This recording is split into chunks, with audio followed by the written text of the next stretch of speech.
My name's Jane and I'm the literary manager at the Royal Court. And I'm Michael, the writer of the play. I just discovered that the actors aren't coming out. I was like, oh, they'll say loads of stuff. I won't have to say anything. Just had to explain to Michael that the Royal Court is the Writers' Theatre and this is... Okay, so my first question for you is that your plays have often looked at class, and I wondered if you could talk to us a bit about what it feels like to write about class right now, in this moment. People seem to feel that, well, it is actually really rare to have a working class play on stage these days, it seems. So people have been quite surprised, and people coming up to me going, oh my God, I see my family, and not just people from Merseyside, but you know, I really recognise the world there, which is great. But it is surprising that we don't see that as maybe as much as we used to, and I don't quite know why that is. And I think theatre has always been quite middle class, and lots of working class people who are the majority of the population can feel like it's not for them, and it's quite intimidating, and it can be like this sort of private little club that you don't feel you're allowed in, with lots of in-jokes, and it's all very clever. And so, you know, I discovered theatre at the Everyman in Liverpool, where we're going with this play after here, which is great. And the first production of Shirley Valentine and lots of Shakespeare and Brecht, but it was really populist and full of music and comedy, and I never felt that it was somewhere where a working class kid from Birkenhead wasn't allowed to go to. I don't know whether that still feels the same now, and but hopefully some people will see this and feel like they're seeing part of their life reflected, and also people who aren't working class will just, or you know, aren't even, you know, I've been hearing from people who aren't British and go, oh my God, that's my mum, and you know, that's a family dinner, although actually our dinner would be curry. But all those sort of ins and outs and arguments and mother saying I'm not going to be able to eat all this is hopefully that thing about if you make something really specific, it becomes more universal. Hopefully we'll see more working class plays on stage, and it's brilliant to be here in sort of the poshest part of Britain, in this beautiful theatre, and sort of doing what the Royal Court does, which is sort of shaking things up a bit and showing a world that maybe people aren't seeing so much. I wondered if you could talk a bit about writing a character who doesn't speak very much. No. Like, what is it about having a character who's absent for chunks of the play, and when they're in the play, when they're in a scene, has moments of real silence that draws you, and you've done it before in People Are Friendly, and it just struck me as something that is technically a hard thing to do, and I wondered if you could talk a bit about what the challenges are, or what it's like to write a character that has big silences or absences, but also what it is that draws you to that. I'd sort of forgotten that I'd done that in the People Are Friendly till you reminded me. There was a young boy in the play who was mute, but maybe similarly or not similarly to Megan, where you weren't sure how much it was real. I think the thing with Megan is I didn't intend for her not to speak so much. I just felt that she'd be on her phone, and also she's surrounded by these three characters who are very vocal, and her mum's on her a lot.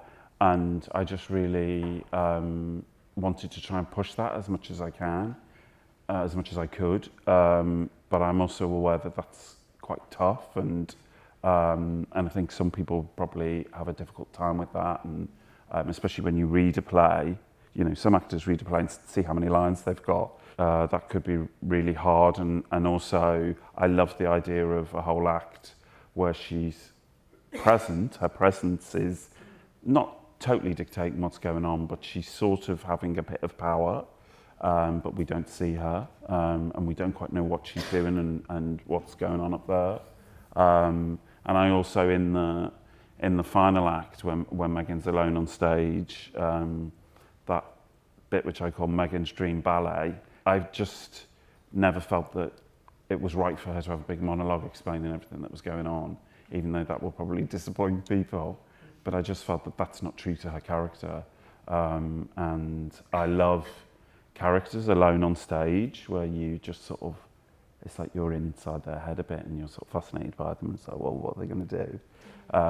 You know, my favourite bit on the play is the final bit with Sarah going upstairs and the way that has been made in the production with the lights and the music and everything. It's just like, oh my God, that's like incredible. But I think it's a tricky thing in plays because everyone's always looking at the dialogue, and dialogue can be really seductive, but I really wanted to try and push it as much as I can, so I pushed it. And did any of those things ever exist in dialogue or in monologue, or did you just kind of take stuff out and replace it with an image, or did you always have those images that were like silent images? I think I just always had those images because whenever I tried to write more, especially for Megan, it just seemed quite tough. I also like the sort of mystery of her that's not quite solved for everyone.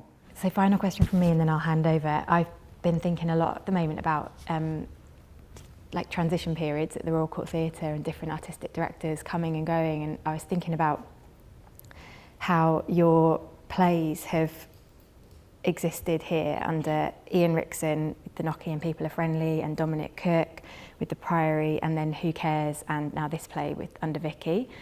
I've just been trying to reflect on what it is that means that you're writing, and there are other writers who this applies to, but I wondered if it's such a hard question to ask a writer, but I wondered if you had a sense of what it is about your writing that is not tied to the particular tastes of whoever's in that role of artistic director, but that that makes it feel like a Royal Court play and that has a life here under different artistic leaderships. I just wondered if there's something that you can see that it's hard to know, but I sort of feel I've got a relationship with the building, if that's not too weird, if that doesn't sound too weird. Just because I started off here, I just and I do think it is an extraordinary place, and it just does new plays, and it is just about the writing and the writer, and you are really supported here. So I sort of keep on trying to sneak back and manage to sneak back. And I don't know whether it's the comic side of things that can feel different to the usual fare that is here, because you don't get many laughs normally at the Royal Court. So maybe that's, you know, a bit of what gets me in. And I've written 3 plays set in Birkenhead that have been on here, The Knocky, The People Are Friendly, and Cuckoo, but then other plays set in other places as well, so who knows, yeah. I think there's something about comedy in combination with like something that feels like so purely like art, and the kind of the accessibility and the populism of the gorgeous like pinging comic dialogue, and then something that feels quite weird and like so artful. Yeah, my plays always tend to start off quite funny and then get really dark and sad. And it's not, it sort of is my intention. I think if I told you the story of the play, or like, oh, I'm going to write a play about this girl who locks herself in her grandmother's bedroom, and you go, oh God, that sounds really depressing. But it just sort of, as it comes out, it just gets a bit absurd and a bit silly at points. But I think also comedy is really looked down upon, and especially in theatre, and is seen as being really easy. But I think it's quite hard to, with just a line of dialogue, to get a group of people to make a noise after it. You know, it's sort of quite a weird thing. But I think what it hopefully does is that it builds up a connection with the stage and with the actors and the characters, and it sort of opens you up and makes you engaged, hopefully, so that when it gets a bit sad and weird, hopefully that still touches you. But yeah, it's such a great thing when an audience are laughing and enjoying it. And what I found really weird with this play is that there's like loads of oohs and ahs, and like, you know, when Doreen's confronted about the different Pats, like people are going, ooh, and it's like, oh my God, have I written a panto? There was one today when Sarah came in just looking like totally distraught. Yeah. People were like, And also the bit where it says, oh yeah, I never went to his house. It's like this sort of murmur of recognition, like, oh God, no. which is gorgeous, it's really lovely. Yeah. Thanks, Michael. I'm going to throw it out to the audience. Question about the absence of men in the play and the disappointment when the men do appear off stage, and why Michael had made that decision. Yeah, it's not my intention at all. I do tend to write for women quite a lot, and they just sort of kept on not appearing, and then I just thought I'd run with this. If you see in the script, Barry did appear at the window, but we took that out in previews. Or was it Barry? There was someone at the window, which could have been Barry. Just as it got more and more compressed, and initially when I started it wasn't set in one room, it was set all over Birkenhead. And then I couldn't make that work, and then I just sort of made it more tighter. And the more I did that, the more I didn't want other people to jump in. But also, I started realising that it was a group of women for, you know, the men had either died or ran off, or, you know, there was all these sort of, or disappeared. And I went towards that and wanted to see what that did. And I did worry at one point that men were getting a really raw deal out of the play. But I think Barry will be okay. You know, I think he might have some strong views about some things that, you know, but I think they might be all right for what, you know, so there's hope in, there's hope in Barry the sequel. Just a question about being surprised sometimes to hear laughter in moments that felt really tragic, and was Michael surprised by any of that, and were there moments that he intended to write as tragedy that ended up landing as comedy? Yeah, I think it's tricky, and there's some bits in the play which I didn't think would be as funny as they sort of turned out, especially the second act, the second half. There's lots of bits in there which because I thought, oh God, we're going quite dark now, but I was really surprised that maybe it's just everyone's got pissed in the interval. But I don't know, there does seem to be a bit of but maybe that's things unravelling as well. And in rehearsal, in previews, Vicky was saying, there was like a certain line, she was like, I don't understand why they get a laugh, not in a bad way, but like when Sarah comes back and Carmel comes in and says, this is all we need, gets a big laugh, and Vicky was like, I don't understand. And I was like, oh no, that's fine, that laugh's okay. Yeah, it's funny, and I like when within a moment that is quite dark or sad, that you could still have a bit of humour in there. But if it was like a really, like this is a sad moment and they were really laughing, I'd get a bit sort of too worried, I get a bit worried. But yeah, it's a funny balance. Why take the idea of Barry being at the window out, and was that Vicky or Michael? That was me, but it was just felt like the second act with the ironing and the parceling, it just felt that there was loads of stuff going on, and it just felt like one thing too many. And we sort of did it in a way where you go, well, let's take it out and see how that works, and if we really miss it, we'll put it back in, which is what you can do in previews. And we didn't miss it at all. And it sort of, in a way, made the pressure cooker of the four of them a bit more intense, and that they were the sort of, even though there's lots going on outside, that this slightly sealed, weird world was more compact in a way. And it was quite farcical, that moment. And yeah, we didn't really miss it. There was also a question of who is going to play Barry. I don't think we ever got to put it in. No, we never even got it in previews. I think we took that out during the dress rehearsals. But yeah, there was some talk that Jodie, who plays Sarah, was going to play Barry at one point because she was off stage, but that would have been really weird. There was a point early on in previews where, you know, where Sarah shows the pictures of Simon on the phone, that they had two different people. And it was like, you're making out Sarah's an absolute lunatic. But it was just they hadn't sorted the photos out. And they'd all get in hysterics. So it's like, yeah, look at him and look at him in blue. They're two completely different people. I can't see the balcony very clearly, but I think there's someone right in the middle there, yeah. But I'm wondering about the relationship between the intensity of the domestic drama and the things happening outside the frame, right? So that in the house there are these really sometimes savage, sometimes tender dynamics, particularly between Carmel, who keeps denying her daughter's, right to have feelings or thoughts or subjectivity, and as well as these strong connections. And right outside the frame, in their minds, are the disappearance of jobs, the death of their town, maybe, and climate change. So how do you see these two really important things, first that are close up, and then the big thing to be related in the work? That was so beautifully projected. Did everyone hear it? It was so beautifully projected, yeah, and so articulate. Thank you. I don't know. I just think that's sort of.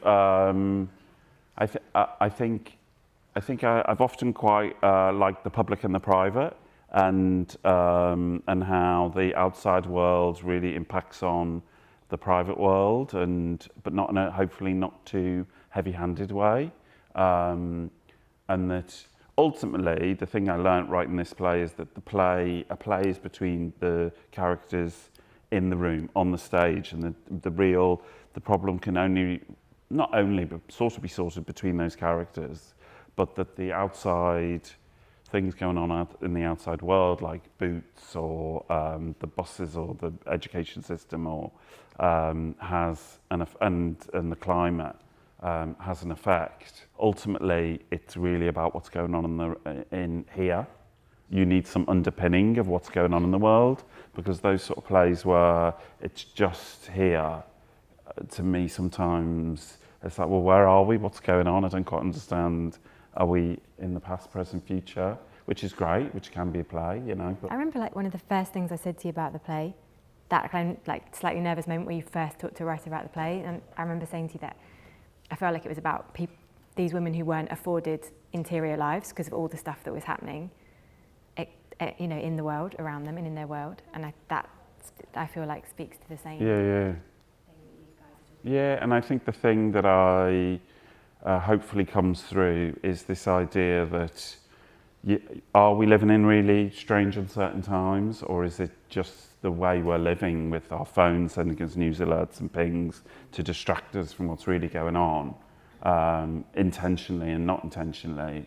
And also, if you're further down the socio-economic ladder, then the things which we all rely on in society, like the health service, the education service, transport, the local buses, if they aren't working in the way that they have in the past, like you can't get to see a doctor, and it's not even worth calling the doctor because you won't be able to see a doctor, then that makes you even more uncertain and insecure and maybe frightened.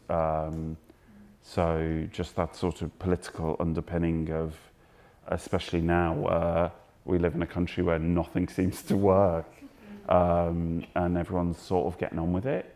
But I didn't want to bang anyone over the head with that, so hopefully that's underneath it. Yeah, great question. How often is Michael in the room with the actors, and at what point is the final draft complete? I was in every fucking day. And normally I wouldn't be, but it was really, I just felt like this was a really special thing, and that I wanted to be here, and after the pandemic. And the main thing that changed in the script, if you read in the version that's published, is just sort of cuts and taking things out, and we took stuff out right up until we made a couple of tiny changes on press night day. Yeah, things like there was a lot more pings and things going on, but it was like, we've got it. And also because you don't really see phones on stage that much, and I think they're maybe seen as being a bit inelegant, and but that's what the play's about. and I felt like, you don't need to keep saying that. And that thing of when you see the actors performing, that maybe everything doesn't have to be stated so much. But it was great to be in rehearsals, and apart from Emma, who plays Megan, I'd worked with all three of the actors before, and me and Vicky, the director, decided before we started rehearsals that we were going to have a good time, and because rehearsal rooms have become a bit stressy and can be a bit harder work than they used to be, so we decided we were going to have a good time, and I baked cakes and we had a nice time. Yeah, it was a concerted decision. It doesn't have to be so difficult. But to do with how far technology is liberating in the play and how far it's a negative force in the play, and whether Michael ever considered showing any screens or showing what was on the screens or having any screens in there in the staging. One of my ideas for the play, that it was going to be a play about what you can and can't say and sort of debate, and then I sort of got into the idea of using the phones to do that, and how we, express ourselves or not through social media and everything. And then I sort of let myself run a bit with the whole phone thing, and I do think it's mad what we do with our phones. It's completely crazy, and the way they dictate our lives. And we sit on the tube opposite other people and look at them, and we're like, oh, well, I'm reading The Guardian, so I'm fine. And how they've really taken over our lives. But also, I didn't want to make it all sort of negative, and I really enjoyed. Doreen's having a great old time. She's got a boyfriend, she's got a business, and also because usually an older person would be the person having a difficult time. She's got her iPad, she's sorted. I just enjoyed that, and we did talk at points during rehearsals about a version of the play where you saw what they were looking at, and but I think it's quite nice not knowing what they're looking at. The video where they start laughing, I found something in rehearsals and sent it to Michelle, who plays Carmel, and just to see what would happen, and that was the reaction we got. And then we did it for real. And it's this, you've probably seen it, it's this woman who's on a running machine, and then she trips over, and she falls, and she's scrambling, and then her pants come down, and then she tumbles off I'll send it to you all later. And I did say to Vicky, can't we show people that? She was like, no. It's like, we should let people go home and see I'd love to send it to you all now and see your reaction. But I love that thing that you don't quite know, and the weird thing that when you're with people and they're sort of looking at stuff and sort of smiling, and it's this sort of private thing that they're having conversations with other, and we do it all the time where you've just you're all sat on your phones, and the thing now with people's phones making noises and playing music, and it's just so weird. Given that it's one of Vicky's last shows, who's the director, is the reference to the ironing board and Look Back in Anger in this building in 1956 a deliberate homage? Yeah, of course, yeah. That was the starting point of the play. No, I was aware that when I had that idea, I thought, actually that would be a really nice thing to go back to Look Back in Anger, where this all started. And I think there's an ironing board in Saved as well. And I think this is Vicky's last production, and she's done an absolutely amazing job, and she's really knows the history of the Royal Court and is really walking in the footsteps of the other directors who've worked here and other writers, and it's the first time I've been on this stage. It's quite good, isn't it? As long as you don't fall in the lake. On that note. Thank you so much. No worries. Thank you, everyone. Thank you.